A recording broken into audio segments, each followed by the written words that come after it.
Halo semuanya, perkenalkan nama saya Surya Pala Anzani, nomor absen 32 dari kelas 10 IPS 5. Di video ini saya akan melaksanakan ulangan harian lisan PPKN bab wawasan Nusantara.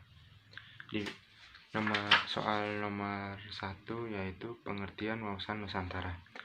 Wawasan Nusantara artinya cara pandang bangsa Indonesia terhadap diri dan lingkungannya. Lalu selanjutnya ada tujuan wawasan Nusantara. Wawasan Nusantara memiliki dua tujuan. Yang pertama adalah mewujudkan tujuan nasional, lalu yang kedua adalah mewujudkan kesatuan dalam segenap aspek kehidupan baik alamiah maupun sosial. Lalu selanjutnya adalah tujuan nasional dari wawasan Nusantara. Wawasan Nusantara memiliki 4 tujuan nasional.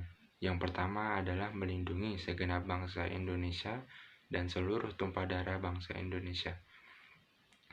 Lalu yang kedua adalah memajukan kesejahteraan umum. Ketiga, mencerdaskan kehidupan bangsa.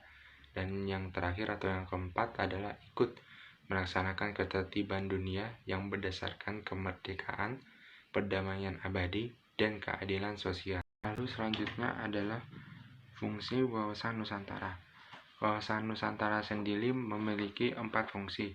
Yang pertama yaitu sebagai konsep pertahanan nasional, lalu yang kedua sebagai wawasan pembangunan, yang ketiga sebagai wawasan pertahanan dan keamanan negara, lalu yang terakhir atau yang keempat adalah sebagai wawasan kewilayahan. Yang selanjutnya adalah peranan wawasan Nusantara.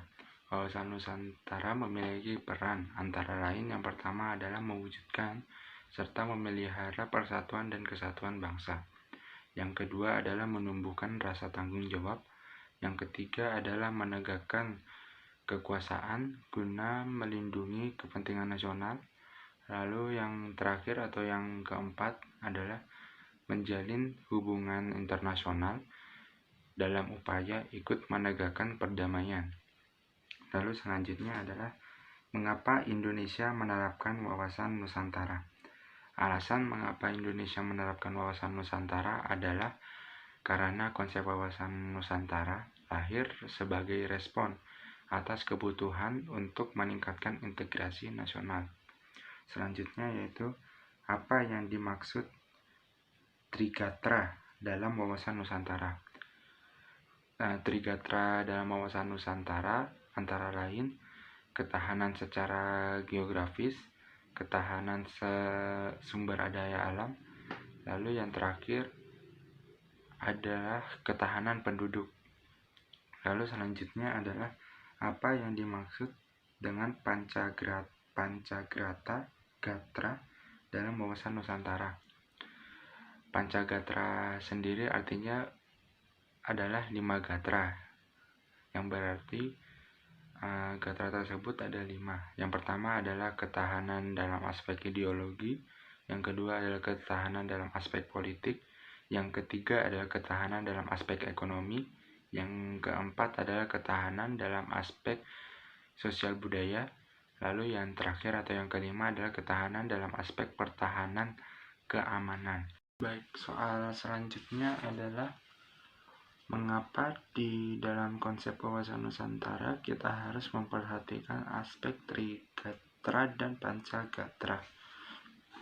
Karena ketahanan nasional Indonesia akan semakin kuat dan kokoh bila dilakukan upaya pembinaan serta pengembangan terhadap setiap aspek gatra secara terencana, terpadu, dan berkesinambungan.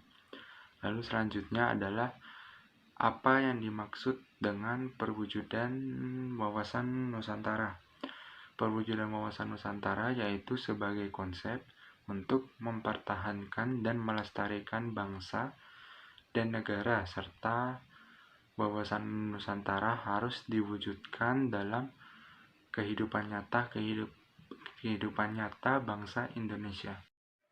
Lalu soal selanjutnya adalah dalam bidang apa saja wawasan Nusantara harus diwujudkan. Wawasan Nusantara sendiri harus diwujudkan dalam 4 bidang. Yang pertama adalah perwujudan wawasan Nusantara dalam bidang politik, Yang kedua yaitu perwujudan wawasan Nusantara dalam bidang ekonomi. Yang ketiga perwujudan wawasan Nusantara dalam bidang sosial budaya. Dan yang terakhir adalah perwujudan wawasan Nusantara dalam bidang pertahanan dan keamanan. Lalu soal yang terakhir adalah apa yang menjadi penyebab pudarnya pemahaman atau penghayatan wawasan Nusantara? Ada dua faktor yang menyebabkan pudarnya pemahaman dan penghayatan wawasan Nusantara, yaitu adalah faktor internal dan faktor eksternal. Faktor internal sendiri dipengaruhi oleh yang pertama, adanya egosentrisme, artinya paham yang dibangun dari semangat lokal tanpa memperhatikan kepentingan bersama demi kepentingan bangsa dan negara. Yang kedua adalah adanya sikap etnonasionalis, yang artinya sikap yang menonjolkan jenis tertentu sebagai superioritas dalam seluruh etnis yang ada di Indonesia. Selanjutnya adalah adanya kesenjangan program pembangunan pemerintah pusat pada pemerintah daerah. Lalu yang kedua yaitu faktor eksternalnya. Faktor eksternal sendiri dipengaruhi oleh yang pertama adalah faktor globalisasi.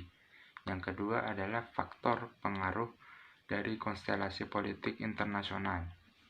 Cukup sekian video ulangan harian lisan PPKN saya. Terima kasih yang sudah menonton. Assalamualaikum warahmatullahi wabarakatuh.